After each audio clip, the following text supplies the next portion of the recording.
Hey guys, this is TMF Style. I'm Jose Zuniga, and for today, I'm going to be giving you 5 tips to elevate your menswear game. The sad news about menswear is something that develops over time, and the more you're in the game, the more you will see your style mature over time. The good news is that, well, you guys have me and I'm a menswear blogger. I've been doing this for about 5 years, as you know, and I started when I was 16. At 16, I actually had bought my first suit. It was an Express off-the-rack suit. It was on sale. I think I got the whole suit for like $127, I think, including tax. And I was so stoked. I mean, this was my first suit that I actually bought because I wanted to and not because I was being forced to wear, dress up or something. So shortly after that, actually, after I bought my first suit, I established this blog. So what I wanted to do is basically give you 5 tips that I've learned along my route to help you guys elevate your menswear in a faster pace. This is from an article that I wrote about a month ago, so I'll have it linked below and you can click the iCard as well. If you want to read it more detailed, I'll have the iCard on top. You can click it, it'll take you straight to my article and you can read the tips there. Okay, so tip number 1, don't follow trends. This is something that a lot of people fall victim to, and I was one of them. I'll admit it. When I first started my blog, I was a huge trend follower. And what I mean by this, don't follow funky trends. All this will do is make you regret it. Me personally, I switched over about 2 years ago to more classic menswear, and that's what you see a lot in my blog and my videos. I'm usually dressed a little bit more classic.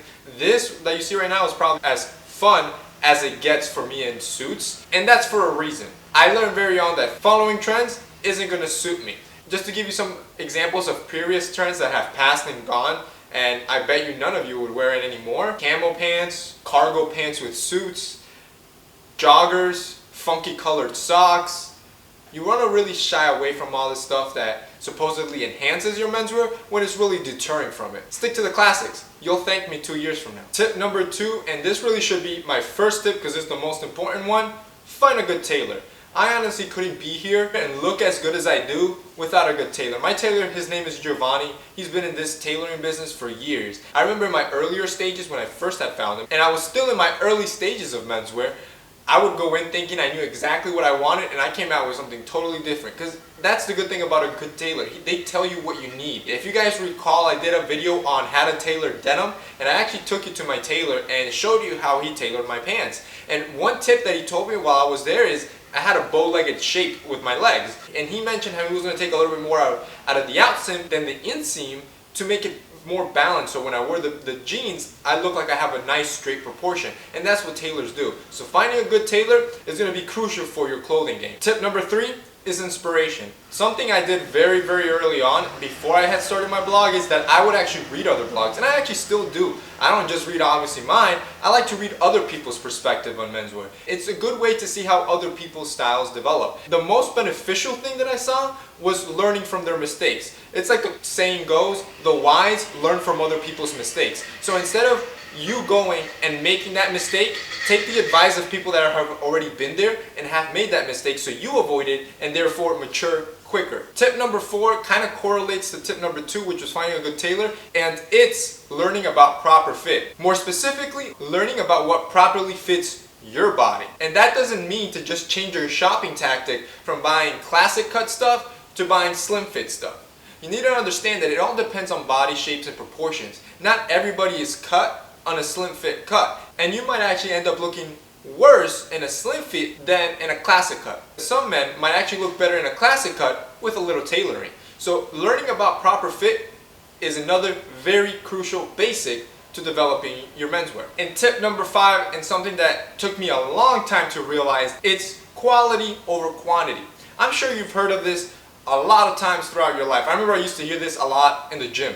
You want quality over quantity. But actually this applies to a lot of things in your life, and menswear is no exception. And although I had read it a lot of times for menswear and other people would recommend that as I would read their blogs, it never sunk in.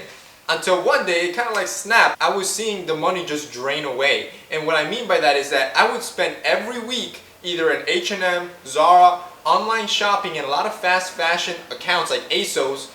And for some reason, it always felt like I never had enough, like I never had everything that I needed. And the biggest reason was because a lot of these things deteriorated over time and I needed to replenish them. I was also following their trends. These fast fashion accounts follow every trend that pops up. So usually by the next season, when something newer and fresher comes out, what you had already looks dated.